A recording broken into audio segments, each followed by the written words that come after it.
الحمد لله نحمده ونستعينه ونستغفره ونعوذ بالله من شرور أنفسنا وسيئات أعمالنا من يهده الله فلا مضل له ومن يضلل فلا هادي له وأشهد أن لا إله إلا الله وحده لا شريك له وأشهد أن محمدا عبده ورسوله يا أيها الذين آمنوا اتقوا الله حق تقاته ولا تموتن إلا وأنتم مسلمون يا أيها الناس اتقوا ربكم الذي خلقكم من نفس واحدة وخلق منها زوجها وبث منهما رجالا كثيرا ونساء واتقوا الله الذي تساءلون به والأرحام إن الله كان عليكم رقيبا يا أيها الذين آمنوا اتقوا الله وقولوا قولا سديدا يصلح لكم أعمالكم ويغفر لكم ذنوبكم ومن يطع الله ورسوله فقد فاز فوزا عظيما أما بعد فإن خير الكلام كلام الله وخير الهدي هدي محمد صلى الله عليه وسلم وشر الأمور محدثاتها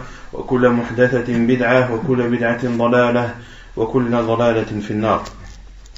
Donc la semaine dernière le cours portait sur ce qui était interdit à faire pour les proches du défunt. On avait dit que la première chose qui était interdite c'était ce que les savants appellent an-niyaha, qui signifie le réportement. Non. Le réportement de pleurer exagéré. En exagérant, rien n'est de se lamenter en émettant un bruit, on avait dit, qui était semblable au bruit de quel animal? Du pigeon. On avait cité un hadith du prophète sallallahu alayhi wa sallam à ce sujet. Qu'est-ce que le prophète sallallahu alayhi wa sallam a dit concernant la femme qui se lamente, qui pleure et qui dépasse ses limites dans ses pleurs en criant, en se lamentant? Quel est le châtiment qui lui sera réservé le jour du jugement? Non. Elle sera vêtue d'un habit de goudron. Elle sera vêtue d'un habit de goudron. Et elle aura ce qu'on appelle une maladie qui recouvrira tout son corps, la gale. Non. Et elle sera aussi, son corps sera aussi recouvert de la maladie de la gale, non, qui touche la peau. Wal'iyadu billah, qu'Allah subhanahu wa ta'ala nous en préserve. Et on avait dit que ce jugement n'était pas propre à la femme, mais qu'il était valable également pour l'homme, et que le prophète sallallahu alayhi wa sallam a cité la femme, car ce sont elles qui sont le plus souvent amenées à faire ce genre de désobéissance. Ensuite, on avait dit qu'il était aussi interdit pour les proches du défunt, lorsque l'annonce de la mort leur est parvenue, d'invoquer contre soi. C'est-à-dire qu'en disant maudit soit, en faisant des invocations qui sont contraires les anges disent Amin. Il est interdit de se lamenter, de invoquer contre sa personne, de demander, de se souhaiter le malheur ou de se souhaiter l'enfer. Tout ceci est interdit. Il y a d'autres sujets, il y a d'autres faits qui sont interdits également, qui sont de se frapper les joues et de déchirer ses vêtements. Non, de se frapper les joues, darbul khudud wa shaqqul juyub, et de déchirer ses vêtements. Ceci est interdit. Le prophète sallallahu alayhi wa sallam a dit: ne fait pas partie de nous celui qui se frappe les joues et celui qui se déchire les vêtements. Et aussi, il y a deux autres choses qui sont interdites à faire. Non? Se tirer les cheveux, s'arracher les cheveux, ahsant, de se les tirer, de se les arracher, de se les raser, et également de les défaire et de les, surtout pour les femmes, de les mettre en désordre. Ceci est interdit également, car le prophète sallallahu alayhi wa sallam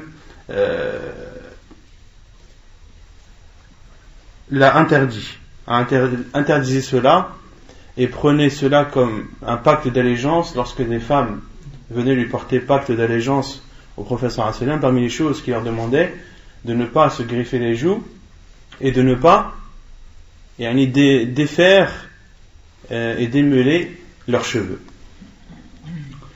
Ensuite, on avait parlé du chapitre de ce qui est obligatoire à faire vis-à-vis du mort. Il y a 4 choses qui sont obligatoires à faire vis-à-vis du mort, qui sont obligatoires à faire. de le laver, de lui mettre son linceul, de prier sur lui et de l'enterrer. Ce sont les 4 choses, que l'on doit faire pour une personne qui décède. Et donc hier on a traité, la semaine dernière plutôt, on a traité du premier point, c'est-à-dire la toilette mortuaire, le fait de laver. On avait dit que cela était, quel est le jugement de laver un mort? C'est obligatoire pour chacun des musulmans, ou lorsque une partie des musulmans s'en acquitte, les autres en sont exemptés.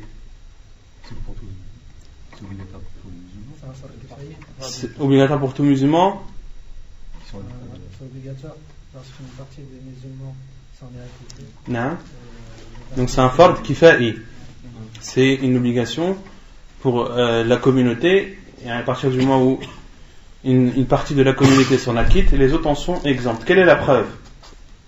Non. La preuve, c'est la personne qui était tombée de sa chameau. Non, c'est le compagnon du prophète. Naam. Et le prophète avait obligé de le laver, avait ordonné. Naam, Ahsan.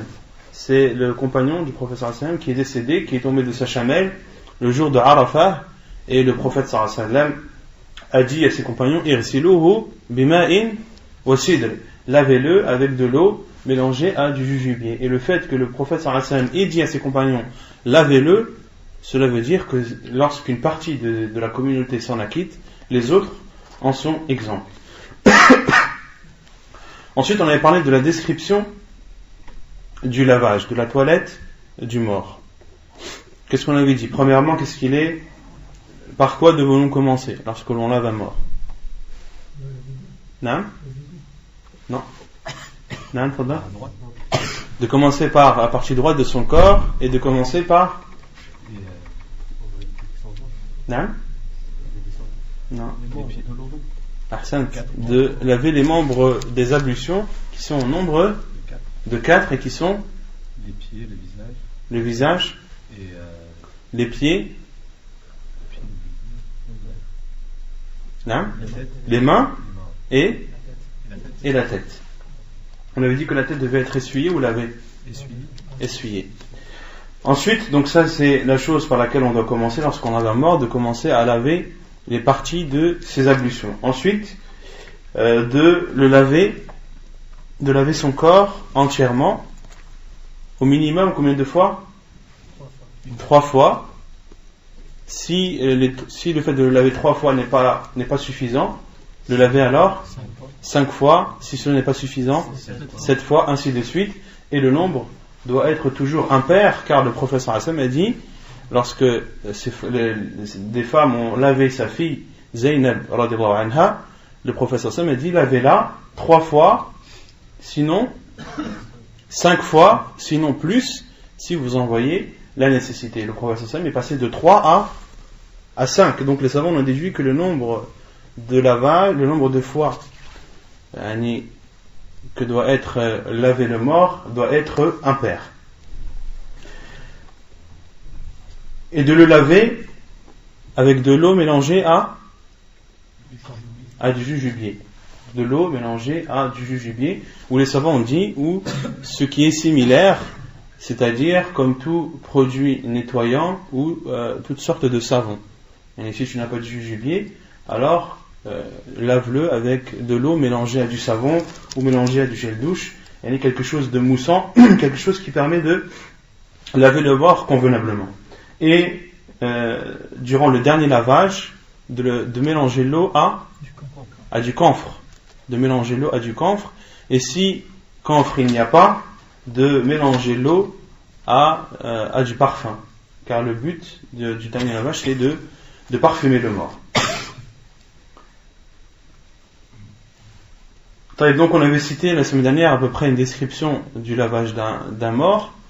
Donc on avait dit qu'il faut commencer par laver les membres de ses ablutions, ensuite de le laver au minimum 3 fois en mélangeant de l'eau et du jujubier ou de l'eau avec du savon, de commencer par sa partie droite puis sa partie gauche.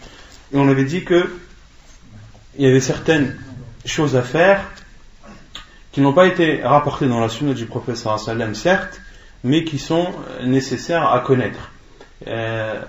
On avait dit qu'il fallait tout d'abord vider ce que contient l'estomac du défunt, et ceci en soulevant sa tête de telle sorte à le mettre de position presque assise et de macérer délicatement son ventre afin que ce qui réside en sorte, puis nettoyer avec un gant les parties intimes du mort, les parties intimes qui ne doivent jamais être découvertes, ou au pire des cas elles ne doivent pas être vues. Si elles doivent être découvertes, si il est nécessaire de les découvrir, alors de ne pas les regarder.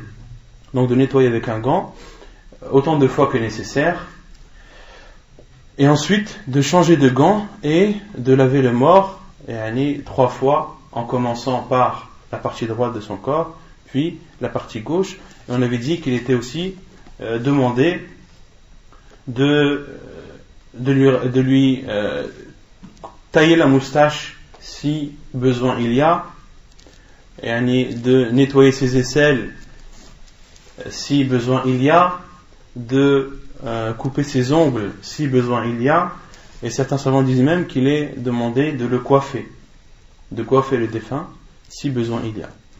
Et concernant la femme, quelle est la sunna du prophète sallallahu alayhi wa sallam quant aux cheveux de la défunte? De faire 3 nattes, 2 de chaque côté et une derrière, puis ensuite de les rassembler et de mettre ces 3 nattes derrière la défunte.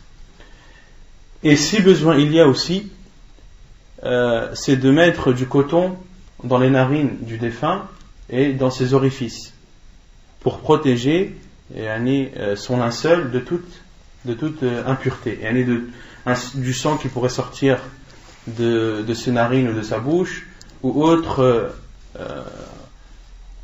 chose qui pourrait sortir de ces 2 orifices. Donc si besoin il y a, et si l'écoulement est continuel, il ne s'arrête pas, alors de boucher les orifices avec du coton. Et une fois avoir lavé le mort, et que sort quelque chose de ces orifices, que devons-nous faire? On doit le relaver, ou uniquement nettoyer la partie impure et éventuellement la recouvrir d'un bout de tissu ou d'une serviette ou de coton.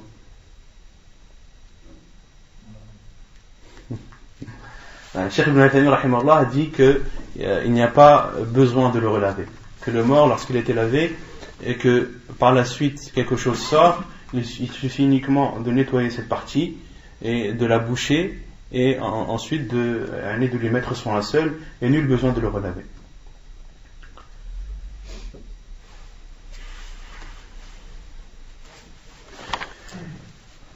طيب يقول المؤلف من يتولى الغسل. Donc là l'auteur parle du chapitre de qui mérite le plus de laver le mort. يتولى غسل الميت من كان أعرف بسنة الغسل لا سيما إذا كان من أهله وأقاربه لأن الذين تولوا غسله صلى الله عليه وسلم كانوا من أهله. Donc l'auteur dit, procède à la toilette du mort celui qui connaît le mieux la sunna du prophète sallallahu alayhi wa sallam en matière de toilette. Et d'autant plus si cette personne qui connaît le mieux la sunna du prophète sallallahu alayhi wa sallam en matière de toilette mortuaire, d'autant plus si cette personne fait partie de ses proches et de sa famille. Car ceux qui ont lavé le prophète sallallahu alayhi wa sallam faisaient partie de sa famille. عن علي قال غسلت رسول الله صلى الله عليه وسلم فجعلت أنظر ما يكون من الميت فلم أرى شيئا وكان طيبا حيا وميتا صلى الله عليه وسلم. حديث صحيح رواه ابن ماجه في سننه. La preuve est le hadith de Ali ibn Abi Talib radiyallahu anhu qui dit: j'ai lavé le prophète sallallahu alayhi wa sallam et je le regardais pour voir ce qui apparaît d'un mort et je n'ai rien vu. وَكَانَ طَيِّبًا حَيًّا وَمَيِّتًا صلى الله عليه وسلم. Et le prophète sallallahu alayhi wa sallam était bon et beau, vivant et mort sallallahu alayhi wa sallam. Hadith authentique rapporté par Ibn Majah. Donc dans ce hadith, qui a lavé le prophète sallallahu alayhi wa sallam? Ali ibn Abi Talib, qui est son gendre et son cousin. Ali radhiyallahu anhu est à la fois le cousin du prophète sallallahu alayhi wa sallam, mais il est aussi son gendre. Et Ali radhiyallahu anhu a dit: j'ai regardé le prophète sallallahu alayhi wa sallam pour voir ce qui apparaît des personnes défuntes. Car en général, lorsqu'une personne décède, son visage change, sa couleur change, et il est même amené des fois, son corps est amené à enfler et à grossir en volume. Et Ali radhiyallahu anhu, lorsqu'il a vu le prophète sallallahu alayhi wa sallam, lorsqu'il a vu la dépouille du prophète sallallahu alayhi wa sallam, il a dit: falam ara shay'an. Je n'ai pas vu de différence. On n'aurait pas dit que le prophète sallallahu alayhi wa sallam était décédé, puis il a dit: wa kana tayyiba hayyan wa mayyita. Et le prophète sallallahu alayhi wa sallam était bon, il était beau à voir, qu'il soit vivant ou mort sallallahu alayhi wa sallam. ويجب أن يتولى غسل الذكر الرجال والأنثى النساء ويستثنى من ذلك الزوجان فإنه يجوز لكل منهما أن يتولى غسل الآخر. عن عائشة قالت: لو كنت استقبلت من أمري ما استدبرت ما غسل النبي صلى الله عليه وسلم غير نسائه. حديث صحيح رواه أبو داود وابن ماجه. Et il est obligatoire que des hommes procèdent à la toilette des hommes et que les femmes procèdent à la toilette des femmes. Et il y a une exception à cela qui concerne les époux. Il est autorisé à chacun d'entre eux de laver l'autre. La preuve est le hadith de Aïcha radhiyallahu anha, dans un hadith authentique rapporté par Abu Daoud et Ibn Majah, où elle dit: si j'avais la possibilité de revenir en arrière, n'aurais lavé le prophète sallallahu alayhi wa sallam que ses épouses. S'il y a des possibilités de retourner en arrière et de changer la décision déjà prise, n'aurait lavé le prophète sallallahu alayhi wa sallam que ses femmes. وعنها قالت: رجع إلي رسول الله صلى الله عليه وسلم من جنازة بالبقيع وأنا أجد صداعا في رأسي وأقول ورأساه فقال: بل أنا ورأساه ما ضرك لو مت قبلي فغسلتك وكفنتك ثم صليت عليك ودفنتك. حديث صحيح رواه ابن ماجه. Une autre preuve qu'il est autorisé aux époux, à l'un des époux, de procéder à la toilette mortuaire de l'autre, c'est le hadith de Aïcha également, lorsqu'elle dit: le prophète sallallahu alayhi wa sallam est revenu d'une prière funéraire et d'une funéraille qui a eu lieu dans le cimetière appelé Al-Baqiyah, le cimetière de Médine, où sont enterrés beaucoup de compagnons du prophète sallallahu alayhi wa sallam, qui se situe à proximité de la mosquée du prophète sallallahu alayhi wa sallam. Et Aïcha radhiyallahu anha a dit: et j'avais un mal de tête insupportable, et je disais: oh ma tête, oh ma tête. Et le prophète sallallahu alayhi wa sallam lui a dit: c'est plutôt à moi de dire oh ma tête, oh ma tête. Ma darraki, il n'y aura pas de mal, il n'y a pas de mal. Si tu mourrais avant moi, que je te lave, puis que je te mette dans ton linceul, puis que je prie sur toi et que je t'enterre. Hadith authentique rapporté par Ibn Majah. Dans ce hadith, le prophète sallallahu alayhi wa sallam a prié et a enterré un mort dans le cimetière Al-Baqiyah, puis est rentré chez lui et a vu Aïcha radhiyallahu anha qui s'est plaint d'un mal de tête. Et le prophète sallallahu alayhi wa sallam lui a dit: c'est plutôt à moi de me plaindre du mal de tête. Et les savants ont dit: le prophète sallallahu alayhi wa sallam lui a dit ainsi car Aïcha radhiyallahu anha avait un mal de tête qui était passager. son mal de tête allait passer et elle allait connaître par la suite la guérison. Quant au prophète sallallahu alayhi wa sallam, le mal de tête qu'il avait, il était suite à la maladie qui a précédé sa mort sallallahu alayhi wa sallam.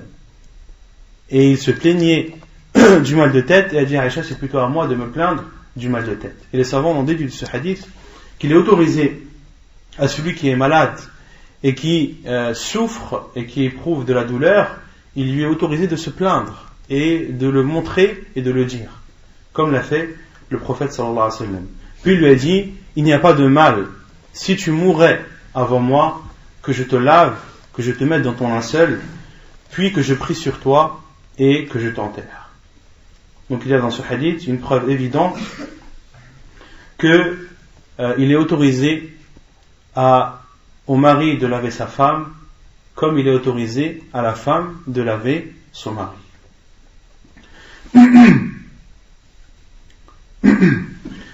تنبيه لا يشرع غسل الشهيد قتيل المعركة. Une remarque de l'auteur qui dit, il n'est pas légiféré de laver le martyr qui est mort au combat. عن جابر رضي الله عنه قال النبي صلى الله عليه وسلم ادفنوهم في دمائهم يعني يوم أحد ولم يغسلهم. حديث صحيح رواه البخاري وأبو داود والنسائي والترمذي. Selon Jabir radiyallahu anhu, il dit, le prophète sallallahu alayhi wa sallam a dit, enterrez-le avec leur sang, c'est-à-dire le jour de Uhud, walam yurassilhum, et il ne les a pas lavés. Autrement dit, les compagnons radiyallahu anhum qui sont décédés lors de la bataille de Uhud, et ils étaient nombreux, il y a eu beaucoup de pertes du côté des musulmans, vous en connaissez tous la raison, et le prophète sallallahu alayhi wa sallam a ordonné à ses compagnons radiyallahu anhum d'enterrer les martyrs avec leur sang, d'enterrer leurs martyrs avec leur sang et de ne pas les laver. Et le prophète sallallahu alayhi wa sallam a dit, le prophète sallallahu alayhi wa sallam ne les a pas lavés. Walam yurassilhum. Et ensuite le prophète sallallahu alayhi wa sallam a expliqué qu'ils seront ressuscités le jour du jugement avec leur sang qui coulera de leur corps, et l'odeur de ce sang sera plus agréable et plus douce que l'odeur du musc. Et le martyr, c'est celui qui est mort au combat et celui qui a combattu pour que la parole d'Allah subhanahu wa ta'ala soit la plus haute. Celui qui combat pour une terre, celui qui combat pour une doctrine ou autre, et qu'il meurt au combat, il n'est pas considéré comme étant martyr. Celui qui est considéré comme étant martyr, c'est celui qui a combattu et qui est mort au combat et qui a combattu pour que la parole d'Allah subhanahu wa ta'ala et que la religion d'Allah subhanahu wa ta'ala soit la plus haute. Et l'auteur n'a pas cité un autre point. Est-il autorisé de laver un martyr mort au combat lorsqu'il est mort en état de grande impureté? Celui qui meurt au combat en état de grande impureté, est-ce qu'il est légiféré de le laver ou non? Est-ce que c'est un cas spécifique, ou même s'il est en état de janaba, on ne doit pas le laver? Qui connaît la réponse? Non? Tous ceux qui étaient morts à la bataille de Uhud, ça se trouve, il y en avait qui étaient en état de janaba. Mais ça se trouve, c'est pas une preuve. Et tous ceux qui sont morts dans la bataille de Uhud, ça se trouve, il est possible qu'il y ait des personnes qui étaient en état de janaba. Il est possible, c'est pas une preuve. Soit il y en avait et qu'on a la preuve, ou soit il n'y en avait pas. Non? C'est pas le hadith où il y avait un sahabi qui était en état de janaba, il a été lavé par ce sahaba, il est mort. Il n'a pas été lavé justement. Non. Il n'a pas été lavé. Les savants disent que celui qui meurt au combat, même s'il est en état de janaba et qu'on en a la preuve formelle, on ne doit pas le laver. Car cela est arrivé 2 fois, le jour de Uhud, où le prophète sallallahu alayhi wa sallam a vu qu'un des compagnons radiyallahu anhu était lavé par les anges. Et le prophète sallallahu alayhi wa sallam a ordonné à ses compagnons d'aller questionner sa femme. Et elle leur a répondu que qu'il était sorti au combat alors qu'il était en état de grande impureté. Et le prophète Sam a dit c'est pour cela que les anges l'ont lavé. Et de même pour Hamza radiallahu anhu, l'oncle du prophète sallam, et Hanzala ibn Rahib, les deux, le prophète sallallahu alayhi wa sallam a vu les anges les laver. Et il est préférable, donc là l'auteur n'en a pas parlé, on en avait parlé dans les lavages, les grands lavages surérogatoires, on avait vu qu'il était préférable et recommandé à la personne qui lave un mort de faire al-ghusl, car le prophète sallallahu alayhi wa sallam a dit man ghassala mayitan falyaghtasil, que celui qui lave un mort qu'il se lave. Man ghassala mayitan falyaghtasil. Et on avait vu on connaît la règle, c'est que lorsque le prophète sallallahu alayhi wa sallam ordonne quelque chose, elle est obligatoire jusqu'à la preuve du contraire. Le prophète sallallahu alayhi wa sallam a dit man ghassala mayitan falyaghtasil, celui qui lave un mort qu'il se lave. Qu'est-ce qu'on comprend de ce hadith? Hein? Que c'est obligatoire de se laver. Mais on avait vu dans les cours précédents que de se laver après avoir lavé un mort, cela était préférable. Quelle est la preuve que ce n'est pas obligatoire mais uniquement préférable? Vous avez oublié? Non? Quel hadith précédent?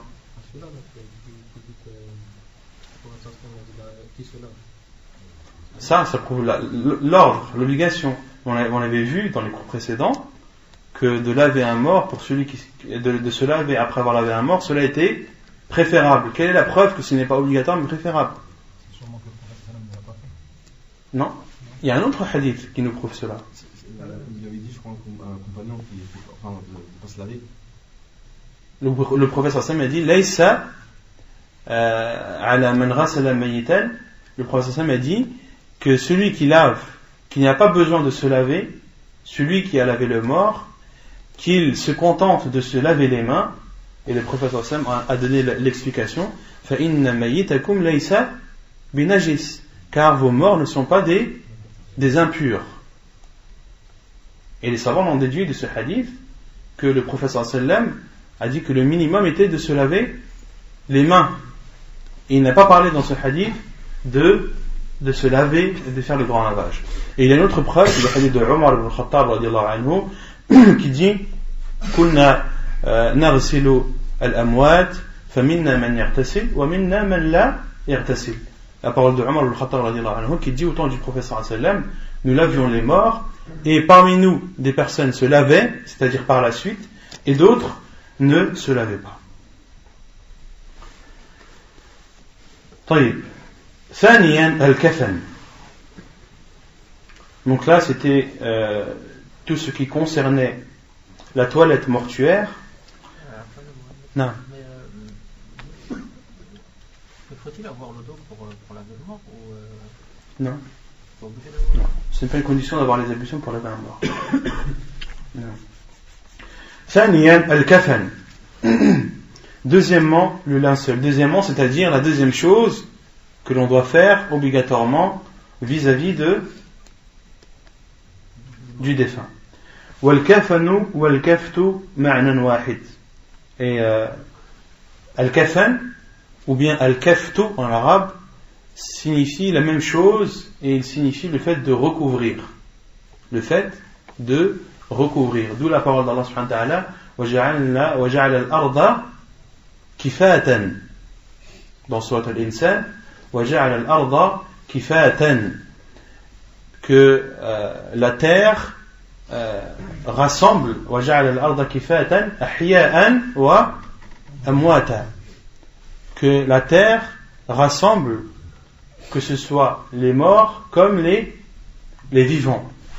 Et les savants ont dit qu'elle rassemble les vivants à sa surface et qu'elle rassemble les morts sous terre.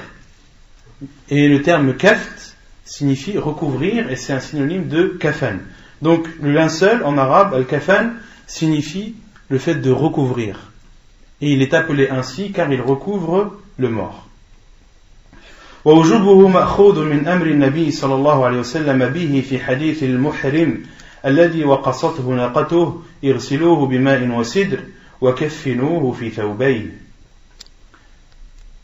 Et le linceul est une obligation. La preuve de cela est l'ordre qu'a donné le prophète sallallahu alayhi wa sallam dans le hadith de l'homme qui est tombé de sa chamelle. Le prophète sallallahu alayhi wa sallam a dit à ses compagnons, irsiluhu bima'in wa sidr, lavez-le avec de l'eau mélangée à du jujubier et mettez-le ou prenez ces deux vêtements, c'est-à-dire son izar et son rida, comme linceul. والكفن أو ثمنه من مال الميت ولو لم يخلف غيره. Et le linceul, ou bien l'argent avec lequel le linceul est acheté, doit être pris de l'argent du défunt. ولو لم يخلف غيره. Même s'il ne laisse que ça. Supposons que le mort ne laisse que 5 euros. Eh bien, tu dois utiliser ces 5 euros-là pour acheter son linceul. Le linceul doit être acheté de l'argent du défunt ou bien de ses biens. Si il a des choses qu'il possède qui font guise de linceul, eh bien, de les prendre. لحديث خباب ابن الأرت قال هاجرنا مع النبي صلى الله عليه وسلم نلتمس وجه الله فوقع أجرنا على الله فمنا من مات لم يأكل من أجره شيئا فمنهم مصعب بن عمير ومنا من أينعت له ثمرته فهو يهدبها قتل يوم أحد فلم نجد ما نكفنه إلا بردة إذا غطينا بها رأسه خرجت رجلاه وإذا غطينا رجله خرجت رأسه فأمر النبي صلى الله عليه وسلم أن نغطي رأسه وأن نجعل على رجليه من الإدخر. حديث متفق عليه. La preuve que le linceul doit être repris des choses possédées par le défunt, c'est tout d'abord le premier hadith où le prophète sallallahu alayhi wa sallam a dit وَكَفِّنُوهُ فِي ثَوْبَيْهِ. Lorsque l'homme est tombé le compagnon du prophète sallallahu alayhi wa sallam est tombé de sa chamelle, le prophète sallallahu alayhi wa sallam a dit prenez ces deux vêtements. Il a dit ces deux vêtements, fi thawbayh. Prenez ces deux vêtements comme linceul. Il y a une autre preuve, c'est le hadith de Khabbab ibn al-Arat qui dit nous avons émigré avec le prophète sallallahu alayhi wa sallam en ne voulant dans cela que la face d'Allah. فوقع أجرنا على الله. رحمك الله. فوقع أجرنا على الله. Et notre récompense a eu lieu. La récompense, autrement dit, la récompense qu'Allah subhanahu wa ta'ala leur a promis a eu lieu. Et Allah subhanahu wa ta'ala, Khabbab ibn al-Arat ici fait allusion au verset où Allah subhanahu wa ta'ala dit وَمَنْ يُهَاجِرْ فِي سَبِيلِ اللَّهِ يَجِدْ فِي الْأَرْضِ مُرَاغَمًا كَثِيرًا وَسَعَةً. Où Allah subhanahu wa ta'ala dit sur le sens, et celui qui émigre dans le sentier d'Allah, وَمَنْ يُهَاجِرْ فِي سَبِيلِ اللَّهِ يَجِدْ فِي الْأَرْضِ مُرَاغَمًا كَثِيرًا. Il trouvera sur terre beaucoup de refuges, وَسَعَةً, et une abondance dans les biens de cette vie d'ici-bas. Et ensuite Allah subhanahu wa ta'ala dit dans le verset qui suit وَمَنْ يَخْرُجْ مِنْ بَيْتِهِ مُهَاجِرًا إِلَى اللَّهِ وَرَسُولِهِ. Et celui qui sort de chez lui en émigrant pour Allah et pour son prophète, وَمَنْ يَخْرُجْ مِنْ بَيْتِهِ مُهَاجِرًا إِلَى اللَّهِ وَرَسُولِهِ ثُمَّ يُدْرِكْهُ الْمَوْتِ, puis que la mort l'atteint, فَقَدْ وَقَعَ أَجْرُهُ عَلَى اللَّهِ. Alors la récompense d'Allah subhanahu wa ta'ala lui sera accordée, c'est-à-dire al-maghfira wal-jannah. Et Allah subhanahu wa ta'ala a dit aussi dans un autre verset وَعَدَكُمُ اللَّهُ مَغَانِمَ كَثِيرًا. Allah subhanahu wa ta'ala a promis aux compagnons radiyallahu anhum des butins multiples et de grandes quantités.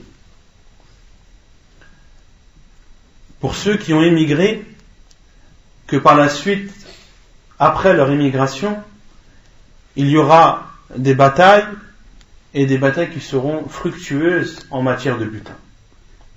Et Khabbab ibn al-Arat a dit فَوَقَعَ أَجْرُنَا عَلَى اللَّهِ. Et la promesse d'Allah subhanahu wa ta'ala a été tenue, car Allah subhanahu wa ta'ala tient toujours ses promesses. فَمِنَّا مَنْ مَاتَ لَمْ يَأْكُلْ مِنْ أَجْرِهِ شَيْئًا. Mais il y avait parmi nous, c'est-à-dire parmi ceux qui ont émigré avec le prophète sallallahu alayhi wa sallam, des personnes qui sont mortes sans qu'il n'ait pu jouir des récompenses ou de son butin. فَمِنْهُمْ مُصْعَبْ ibn Umayr. Parmi eux, Mus'ab ibn Umayr radiyallahu anhu, qui était un jeune aisé, un jeune gâté par ses parents radiyallahu anhu lorsqu'il était à la Mecque. Et les savants disent qu'il était tellement gâté qu'il changeait de manteau tous les jours. Et Mus'ab ibn Umayr radiyallahu anhu, lorsqu'il marchait dans la rue, on savait qu'il passait par là à l'odeur de son parfum radiyallahu anhu. C'était un jeune qui avait des parents riches, des parents qui prenaient soin de lui, qui le gâtaient, qui lui offraient tout ce qu'il voulait. Mais cela n'a pas empêché Mus'ab ibn Umayr radiyallahu anhu d'abandonner tout cela et de se convertir à l'islam, et plus d'émigrer avec le prophète sallallahu alayhi wa sallam à Médine. Et après sa conversion, ses parents l'ont renié, ils lui ont coupé les ponts, lui ont enlevé et repris tous les biens qu'il lui avait donnés et offerts, mais cela ne l'a pas empêché radiyallahu anhu de sortir et d'émigrer avec le prophète sallallahu alayhi wa sallam vers Médine. Wa minna, donc Khabbab ibn al-Arat dit وَمِنَّا مَنْ أَيْنَعَتْ لَهُ ثَمَرَتُهُ فَهُوَ يَهْدِبُهَا. Et parmi nous, il y avait des personnes dont les fruits du butin sont arrivés à maturité et qu'ils récoltaient en toute tranquillité. Autrement dit, et parmi les compagnons du prophète sallallahu alayhi wa sallam, des compagnons qui ont, grâce au butin, acquéri des biens immenses. قتل يوم أحد فلم نجد ما نكفله. Et Khabbab ibn al-Arat dit, il a été tué le jour de Uhud, en parlant de Mus'ab ibn Umayr radiyallahu anhu. Et nous n'avons trouvé comme linceul pour lui que son manteau. Lorsque l'on recouvrait sa tête, ses pieds étaient découverts, et lorsque l'on couvrait ses pieds, sa tête était découverte. Et le prophète sallallahu alayhi wa sallam nous a ordonné de lui couvrir le visage et de mettre sur ses pieds de l'herbe appelée al-idkhir en arabe. C'est une sorte d'herbe avec des grandes tiges raides qui ont une odeur agréable.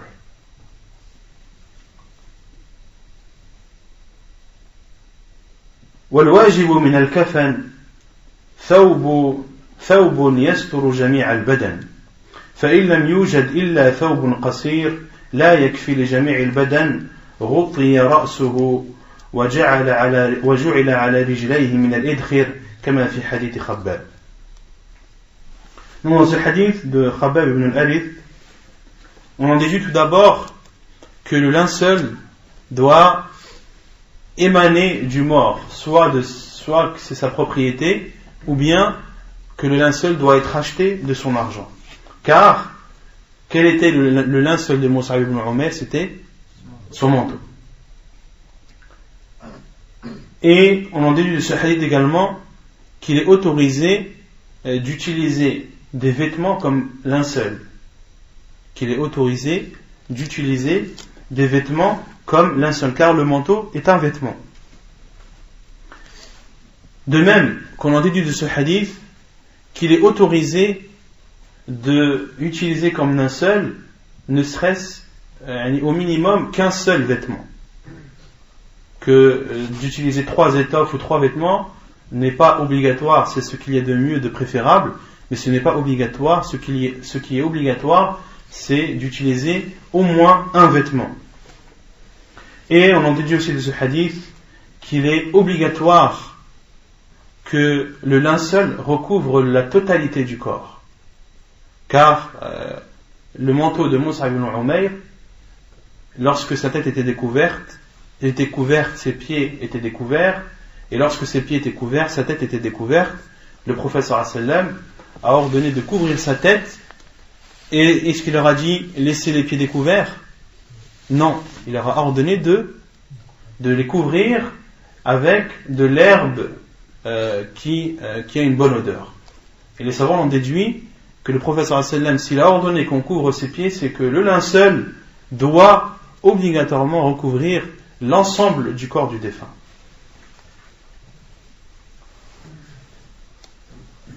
Et donc c'est ce que l'auteur a dit.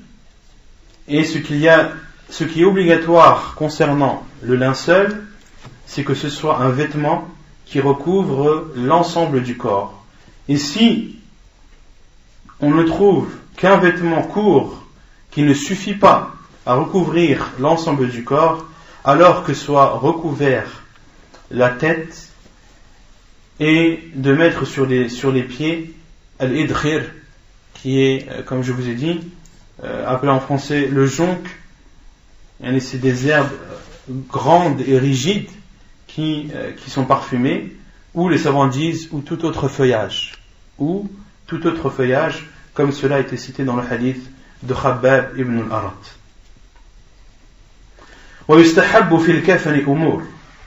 Et il est préférable concernant le linceul de faire plusieurs choses. أولا البياض لقوله صلى الله عليه وسلم البسوا من ثيابكم البياض فإنها خير ثيابكم وكفنوا فيها حديث صحيح رواه الترمذي وأبو داود. Premièrement, ce qui est préférable et recommandé en matière de linceul, c'est qu'il soit de couleur blanche.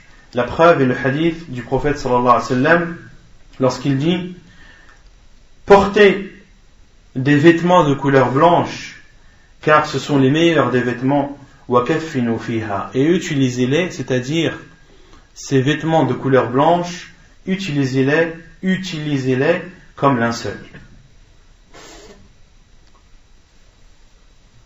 ثانيا كونه ثلاثة أثواب لحديث عائشة رضي الله عنها أن رسول الله صلى الله عليه وسلم كفن في 3 أثواب يمانية بيض سحولية من كرسف ليس فيها قميص ولا عمامة حديث متفق عليه.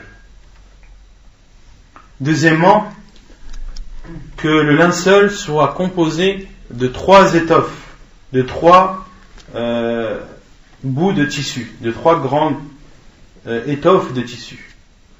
Les hadiths et Aïcha, la preuve c'est le hadith de Aïcha radhiyallahu anha, lorsqu'elle dit que le prophète sallallahu alayhi wa sallam a été mis dans son linceul composé de 3 étoffes de tissu yéménite de couleur blanche, sahouliya. Sahouliya, cela signifie que ces étoffes de couleur blanche provenaient d'une région au Yémen appelée Sahoul. Min kursuf. Et ce tissu était composé ou essentiellement était du coton. Min kursuf, c'est-à-dire ay min qatin. Laysa fiha qamisun wala imama. Il n'y avait ni qamis ni imama. Al-qamis, c'est le vêtement qui a 2 manches. En arabe, al-qamis, c'est le vêtement qui comporte 2 manches, et al-imama, c'est le vêtement qui recouvre la tête. Malbous ar-ra's. Donc le prophète sallallahu alayhi wa sallam a été mis dans son linceul, et il a été ceux qui ont mis le linceul du prophète sallallahu alayhi wa sallam sont Ali radiyallahu anhu et Ibn Abbas radiyallahu anhu. sont les deux compagnons qui ont mis le linceul au prophète sallallahu alayhi wa sallam, un linceul composé de trois grands bouts de tissu blanc en coton et qui ne comportait ni qamis ni imama. Et on en déduit de ce hadith que le prophète sallallahu alayhi wa sallam, car on avait vu durant la toilette mortuaire que le prophète sallallahu alayhi wa sallam a été lavé. Il a été lavé par Ali et d'autres compagnons, mais il a été lavé dans ses vêtements. Et dans ce hadith, les compagnons anhum lui ont mis son linceul sans qu'il n'y ait ni de qamis ni de imama. Et on a vu dans le hadith qui décrit le lavage ou la toilette mortuaire qui a été faite sur le prophète sallallahu alayhi wa sallam, que les compagnons anhum versaient de l'eau sur le qamis du prophète sallallahu alayhi wa sallam. Donc on en déduit de ce hadith que le qamis du prophète sallallahu alayhi wa sallam a été retiré.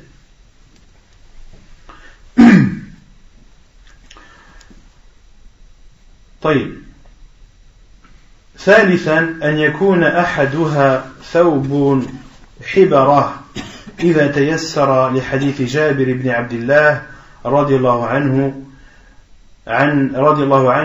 أن النبي صلى الله عليه وسلم قال إذا توفي أحدكم فوجد شيئا فليكفن في ثوب حبرة. حديث صحيح رواه ابن ماجه أو أبو داود في سننه والحديث في صحيح الجامع. Troisièmement, qu'une partie de ces trois étoffes comporte des rayures. Thawbun hibara, on avait vu dans les cours précédents que c'est un vêtement comportant des traits et des rayures. Si cela est possible, la preuve est le hadith de Jabir ibn Abdillah qui dit que le prophète sallallahu alayhi wa sallam a dit: lorsque l'un d'entre vous meurt,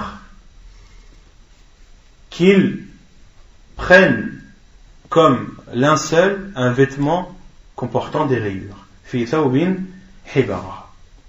Et concernant la façon de mettre le linceul au défunt, c'est de prendre trois grands bouts de tissu blanc et de les poser les uns sur les autres, puis de mettre le défunt dessus et de prendre la première étoffe, de recouvrir sa partie droite, de prendre l'autre côté et de la repasser afin de couvrir la partie gauche, puis de repasser l'autre côté sur la partie droite, et ainsi de suite pour les trois étoffes. Et ainsi de suite pour les trois étoffes. Et si surplus il y a, les savants disent, comme Cheikh Ibn Uthaymin rahimahullah, que le surplus doit être focalisé au niveau de la tête. Si surplus il y a, il faut faire en sorte que le surplus soit présent au niveau de la tête. Surplus de tissu. Si surplus de tissu il y a, il faut qu'il soit au niveau de la tête. Et ensuite d'attacher le linceul au niveau des pieds, au niveau de la moitié du corps et au niveau de la tête ou au niveau des épaules, pour ne pas que le linceul se défasse, et de défaire les nœuds avant d'enterrer le défunt. Les nœuds, il faut les défaire avant d'enterrer le défunt. Et il est aussi préférable de parfumer le linceul 3 fois, comme l'a dit le prophète sallallahu alayhi wa sallam: إِذَا جَمَرْتُمُ الْمَيِّتِ فَاجْمِرُوهُ ثَلَاثًا. Lorsque vous parfumez le défunt, parfumez-le 3 fois. Parfumez-le 3 fois. Et ce jugement est valable pour l'homme comme pour la femme. La femme, elle aussi, doit lui mettre un linceul composé de 3 étoffes de tissu blanc. Et le hadith qui stipule que une des filles du prophète sallallahu alayhi wa sallam a été mis, le linceul qu'on lui a mis était composé de 5 étoffes, le hadith est faible. Cheikh Ibn Uthaymin, Cheikh Al-Albani rahimahullah l'a rendu faible, Et c'est le seul hadith qu'utilisent certains savants pour dire que la femme, on doit lui mettre 5 étoffes de tissu et non 3 comme l'homme. Le hadith étant faible, il ne doit pas être pris en considération, et la règle que vous connaissez tous, c'est tout ce qui est valable pour l'homme est valable pour la femme jusqu'à la preuve du contraire. Et il est également aussi autorisé d'utiliser un linceul pour plusieurs défunts. D'utiliser un linceul pour plusieurs défunts, comme l'a fait le prophète sallallahu alayhi wa sallam durant la bataille de Uhud. Durant la bataille de Uhud, le prophète sallallahu alayhi wa sallam enterrait plusieurs personnes, deux hommes voire 3 hommes dans la même tombe. Et le prophète sallallahu alayhi wa sallam faisait précéder vers la Qibla quelle catégorie de personnes? Ceux qui connaissaient plus le Coran. Ceux qui connaissaient le plus le Coran, ceux qui connaissent le plus le Coran sont ceux qui doivent être rentrés en premier dans la tombe. Et dans le hadith, il a été cité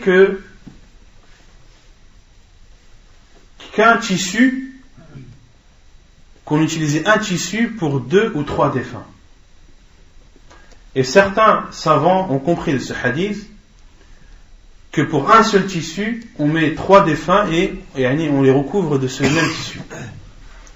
Mais cela n'est pas une compréhension véridique. Comme l'a dit Cheikh Al-Albani rahimahullah, il dit il ne faut pas comprendre de ce hadith qu'on prend un bout de tissu et qu'on recouvre 3 morts.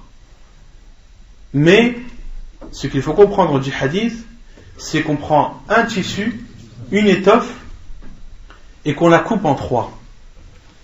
Qu'on la divise en 3 et qu'on recouvre chacun des morts avec ce bout de tissu, même s'il ne recouvre pas la totalité du corps, car là c'est un cas de force majeure. Car là c'est un cas de force majeure, lorsqu'il y a beaucoup de morts et qu'il y a peu de vêtements et peu de tissu, alors il faut prendre un tissu pour 2 ou 3 défunts. Et la preuve de cela, c'est que le prophète sallallahu alayhi wa sallam demandait, avant d'enterrer, qui connaissait le mieux le Coran. Et si les compagnons si 2-3 hommes étaient recouverts d'une même étoffe, cela voudrait dire que, en arrivant au moment de les enterrer, si le prophète sallallahu alayhi wa sallam demandait qui connaît le mieux le Coran et qu'on disait c'était un tel, si cette personne était au milieu, il aurait fallu redéfaire le linceul, le ressortir et le rentrer dans sa tombe. Or, le prophète sallallahu alayhi wa sallam disait qui connaissait le mieux le Coran avant d'enterrer. Il ne disait pas qui connaissait le Coran avant de mettre le linceul. Cela prouve que chaque défunt avait son linceul, même s'il ne recouvrait pas la totalité de son corps. Mais chacun avait son linceul, car le prophète sallallahu alayhi wa sallam demandait, juste avant d'enterrer le mort, qui connaissait le mieux le Coran. Vous avez saisi ou pas? C'est clair? Très bien. Pour en revenir au nœud, c'est une obligation ou c'est préférable? Non, ça c'est préférable. Même ça, il n'y a pas de preuve dans la sunna du prophète sallallahu alayhi wa sallam concernant le fait des nœuds, mais cela, c'est une nécessité parce que sinon, le linceul risquerait de se défaire, surtout si on porte le défunt et que le trajet est long, ça risquerait de défaire le linceul et que la nudité du mort, du défunt, puisse être visible. As-salatu ala al-janaza. Donc là, on avait vu la première obligation qui est le lavage, la toilette mortuaire. La seconde obligation vis-à-vis du défunt, c'est le linceul. Et la troisième, c'est as-salatu ala al-janaza, c'est la prière sur le défunt. As-salatu ala al-mayyit al-muslimi fardu kifayah li'amrihi sallallahu alayhi wa sallam biha fi ahadith. La prière sur le défunt musulman est une obligation appelée fardu kifayah, qui signifie, quelle est la définition de al-fardu al-kifayah? Lorsqu'une partie de la communauté le fait, les autres en sont dispensés. لأمره صلى الله عليه وسلم بها في أحاديث. Et elle est obligatoire car le prophète صلى الله عليه وسلم l'a ordonné dans beaucoup de hadiths. منها حديث زيد بن خالد الجهني أن رجلا من أصحاب النبي صلى الله عليه وسلم توفي يوم خيبر فذكروا ذلك لرسول الله صلى الله عليه وسلم فقال صلوا على صاحبكم فتغيرت وجوه الناس لذلك فقال إن صاحبكم غل في سبيل الله ففتشنا متاعه فوجدنا خرزا من خرز اليهود لا يساوي درهمين حديث صحيح رواه أبو داود وابن ماجه والنسائي. Donc la preuve que de prier sur le mort est un fard kifa'i, c'est une obligation lorsqu'elle est faite par une partie des musulmans, les autres en sont dispensés et exempts, c'est le hadith de Zayd ibn Khalid al-Juhani, qui dit qu'un homme parmi les compagnons du prophète sallallahu alayhi wa sallam est décédé durant la bataille de Khaybar. Ils ont informé le prophète sallallahu alayhi wa sallam de ce défunt, de ce compagnon radiyallahu anhu qui est décédé. Faqala sallu ala sahibikum. Le prophète sallallahu alayhi wa sallam leur a dit priez sur votre compagnon. Fataghayarat wujuhun nas lidhalik.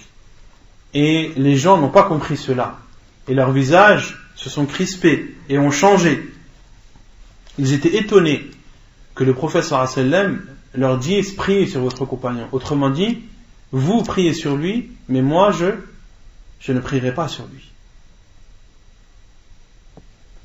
Et le prophète sallallahu alayhi wa sallam, lorsqu'il a vu les visages de ses compagnons changer, étonné, ne comprenant pas la situation, car le prophète sallallahu alayhi wa sallam, lorsqu'il refuse de prier sur une personne, c'est qu'il a fait quelque chose de très grave. C'est qu'il a fait quelque chose de très grave qui justifie que le prophète sallallahu alayhi wa sallam s'abstienne de prier sur lui. Et le prophète sallallahu alayhi wa sallam a dit Inna sahibakum ghalla fi sabilillah. Votre compagnon a fait ce que les savants appellent al-ghaloul dans le sentier d'Allah. Et al-ghaloul, c'est le fait de prendre ou de voler du butin. Car le butin doit être déposé. Et lors du combat, si un musulman récupère des biens ou autres de l'ennemi, il doit le déposer, le donner au gouverneur. Ce n'est pas sa propriété. Et Allah subhanahu wa ta'ala dit wa'alamu annama ghanimtum fa'anna lillahi khumusahu. Sachez que lorsque vous avez du butin, le 5e appartient à qui? À Allah. Fa'anna lillahi khumusahu wa lirrasuli wa lidhil qurba wal yatama wal masakin. Et le butin, il y a un 5e qui revient à Allah, à son envoyé, qui revient aux pauvres, aux nécessiteux, etc. Le butin doit être déposé et ensuite il est distribué et dispersé par le gouverneur et chacun des combattants prend sa part. Mais de voler du butin, de prendre le bien d'un ennemi et de le garder pour soi, cela fait partie des grands péchés en islam. Et Allah subhanahu wa ta'ala a dit وَمَا كَانَ لِنَبِيٍّ أَن يَغُولَ. Il n'appartient pas à un prophète de faire al-ghaloul, c'est-à-dire de prendre le butin pour lui. وَمَن يَغْلُلْ يَأْتِ بِمَا غَلَّ يَوْمَ الْقِيَامَةِ. Allah subhanahu wa ta'ala a dit et celui qui vole du butin, il sera ressuscité le jour du jugement avec ce bien qu'il aura volé. Allah subhanahu wa ta'ala l'humiliera devant l'ensemble de l'humanité le jour du jugement, l'humiliera et le fera ressusciter avec la chose qu'il aura volée. Donc dans ce hadith, le prophète sallallahu alayhi wa sallam a refusé de prier sur ce compagnon car il avait volé du butin. فَفَتَشْنَا مَتَاعَهُ فَوَجَدْنَا خَرَزًا مِنْ خَرَزِ الْيَهُودِ. Et les compagnons radiyallahu anhum ont fouillé ce compagnon radiyallahu anhu qui est décédé et ils ont vu des bijoux et des perles qui appartenaient aux juifs car les les habitants de Khaybar, la plupart étaient des juifs. Et les compagnons ont dit la yusawi dirhamain, ce qu'il a volé ne valait presque rien, il valait 2 dirhams. Mais malgré cela, le prophète sallallahu alayhi wa sallam n'a pas prié sur lui. Malgré qu'il ait volé ne serait-ce qu'une petite quantité, à partir du moment où il a volé du butin, c'est un grand péché qui a justifié que le prophète sallallahu alayhi wa sallam ne prie pas sur lui. Donc on en déduit de ce hadith que de prier sur le mort lorsqu'une partie des musulmans s'en acquitte, les autres en sont dispens, car le prophète sallallahu alayhi wa sallam n'a pas prié sur ce compagnon, mais a ordonné à ses compagnons radiyallahu anhum de le faire. Et les savants ont dit que le fait de s'abstenir dans des cas comme celui-ci, ou dans des cas comme lorsque la personne se suicide, car on a apporté un mort qui s'est suicidé au prophète sallallahu alayhi wa sallam, falam yusalli alayhi, comme cela est rapporté dans Sahih Muslim. Le prophète sallallahu alayhi wa sallam n'a pas prié sur lui, car il s'est suicidé. Mais ses compagnons ont prié sur lui. Et les savants ont dit dans des cas comme celui-ci, comme celui qui vole du butin, ou comme celui qui se suicide, des personnes qui ont de l'influence, des personnes qui sont respectées, et des personnes qui, lorsqu'elles s'abstiennent de prier, cela fait peur aux gens, cela les fait réfléchir, cela est une sorte de réprimande, et bien alors qu'ils le fassent, qu'ils ne prient pas sur ce défunt. ويستثنى من ذلك شخصان فلا تجب الصلاة عليهما. Il y a un cas spécifique concernant 2 types de personnes sur lesquelles il n'est pas obligatoire de prier. الأول الطفل الذي لم يبلغ. قالت عائشة رضي الله عنها مات إبراهيم بن النبي صلى الله عليه وسلم وهو ابن 18 شهرا فلم يصلي عليه رسول الله صلى الله عليه وسلم. حديث حسن الإسناد رواه أبو داود. La première catégorie de personnes sur qui il n'est pas obligatoire de prier sont les enfants qui n'ont pas atteint l'âge de la puberté. La preuve est le hadith de Aïcha radhiyallahu anha qui dit Ibrahim, le fils du prophète sallallahu alayhi wa sallam, est décédé à l'âge de 18 mois. فَلَمْ يُصَلِّ عَلَيْهِ رَسُولُ اللَّهِ صَلَّى اللَّهُ عَلَيْهِ وسلم. Et le prophète sallallahu alayhi wa sallam n'a pas prié sur lui. الثاني الشهيد عن أنس أن شهداء أحد لم يغسلوا ودفنوا بدمائهم ولم يصلي عليهم. La deuxième catégorie de personnes sur qui il n'est pas obligatoire de prier sont les martyrs.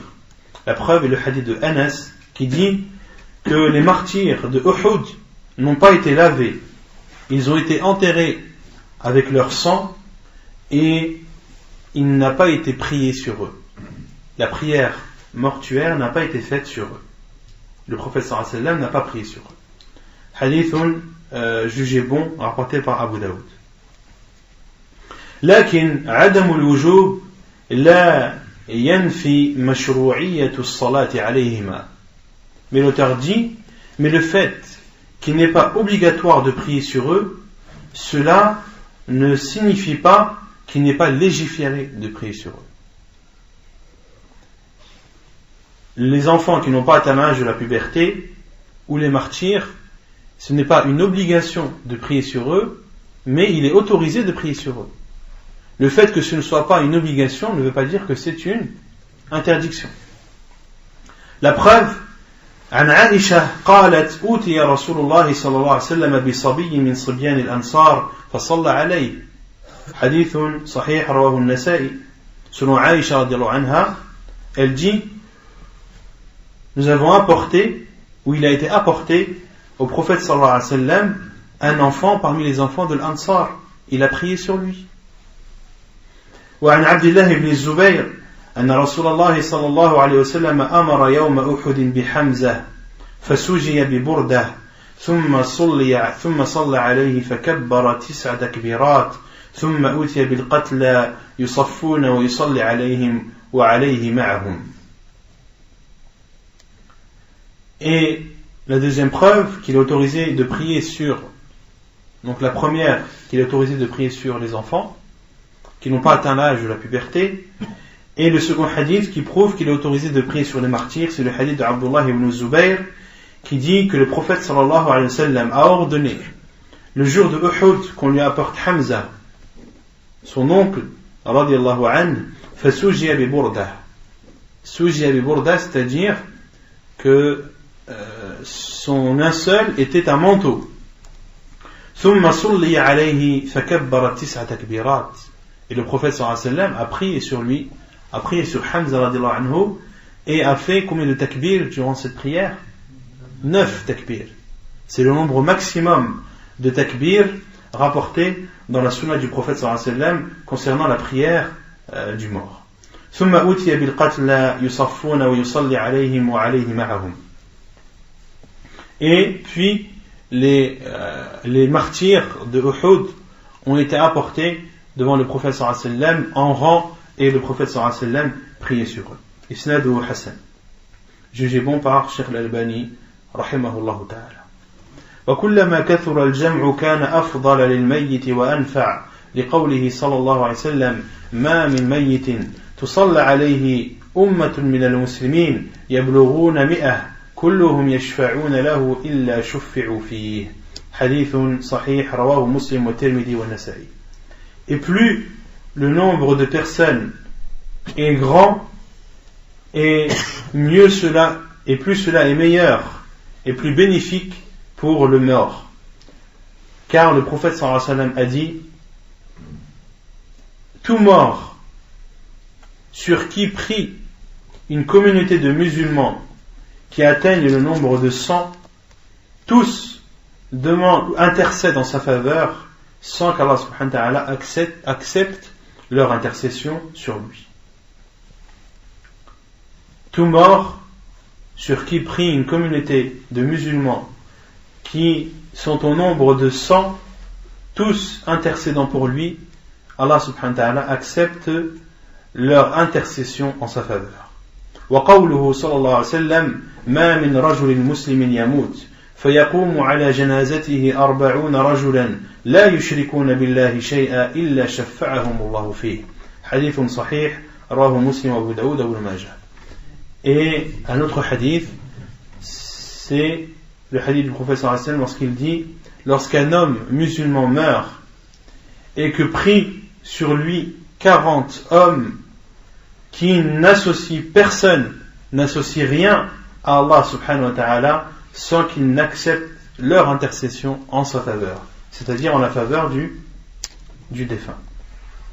ويستحب أن يصفوا وراء الإمام 3 صفوف وإن قلوا. Et il est préférable de faire 3 rangs derrière l'imam, même si les gens sont en petite quantité. نعم تفضل. عن مثرد اليزني عن مالك ابن هبيرة قال قال رسول الله صلى الله عليه وسلم ما من ميت يموت فيصلي عليه 3 صفوف من المسلمين إلا أوجب. قال فكان مالك إذا استقل أهل الجنازة جزأهم 3 صفوف للحديث. حديث حسن رواه الترمذي وابن ماجه. Et selon Malik ibn Hubayra, il dit, le prophète sallallahu alayhi wa sallam a dit: lorsqu'un mort décède et que prie sur lui 3 rangs parmi les musulmans sans qu'il ne soit obligé sur lui, illa awjab, c'est-à-dire sans que Allah subhanahu wa ta'ala ordonne qu'on lui pardonne et qu'on le fasse entrer au paradis, sans que ce soit une obligation pour ce défunt, qu'il soit pardonné et qu'il soit entré au paradis.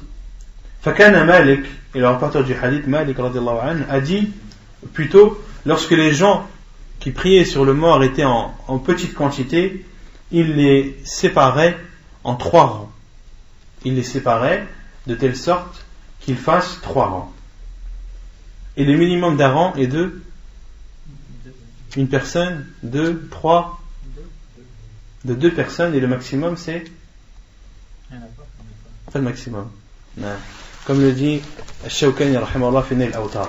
Il dit que le minimum pour un saf c'est 2 hommes, et le maximum il n'a pas de limite. Un saf peut faire 1 million de personnes, il n'y a pas de souci pour ça. وإذا اجتمعت جنائز عديدة من الرجال والنساء فإن صلى على كل جنازة صلاة فهذا الأصل وإن صلى عليها جميعا صلاة واحدة جاز ويجعل الذكور ولو كانوا صغارا مما يلي الإمام والإناث مما يلي القبلة. Et lorsqu'il y a plusieurs personnes défuntes parmi des hommes ou des femmes, le fait de prier sur chacun des morts, c'est la base. Et ici, il y a possibilité de prier sur chacun de ces morts, c'est la base et c'est ce qu'il y a de mieux à faire. S'il y a un groupe de 3 morts ou de 4 morts, le mieux, c'est de prier une prière pour chacun des défunts. 4 morts, 4 prières. Mais il est autorisé de faire une prière pour l'ensemble de ces morts. وإن صلى عليها جميعا صلاة واحدة جاز. Mais s'il prie sur eux ensemble en ne faisant qu'une seule prière, cela est autorisé, et il faut respecter dans cela le fait de mettre les hommes devant l'imam directement et les femmes au plus loin. Yani, faut que les femmes, les défunts parmi les femmes soient le plus éloignés de l'imam, et les hommes le plus proches. Yani, que les hommes soient le plus proches de l'imam et que les femmes soient les plus proches de la qibla. وإن كانوا صغارا, même si parmi les hommes il y a des enfants. À partir du moment où ce sont des enfants, des garçons, ils doivent être précédés, ils doivent suivre, ils doivent être déposés juste devant l'imam, et les femmes après eux.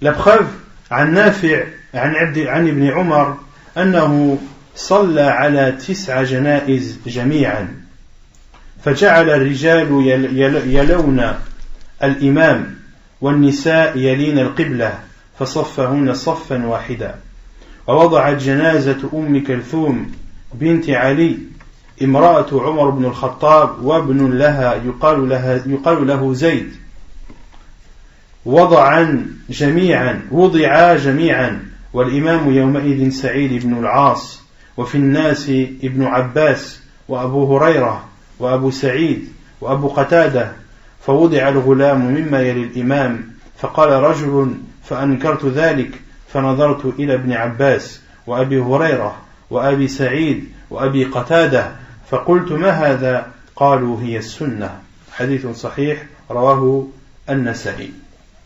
Donc selon Nafi', selon Ibn Omar, qu'Ibn Omar radiallahu anhu a prié sur 9 personnes décédées en une seule fois.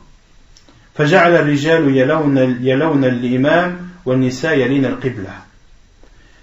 Et Abdullah ibn Umar radiallahu anhu a mis les hommes devant l'imam et les femmes derrière les hommes vers la direction de la Qibla, et a fait un seul rang.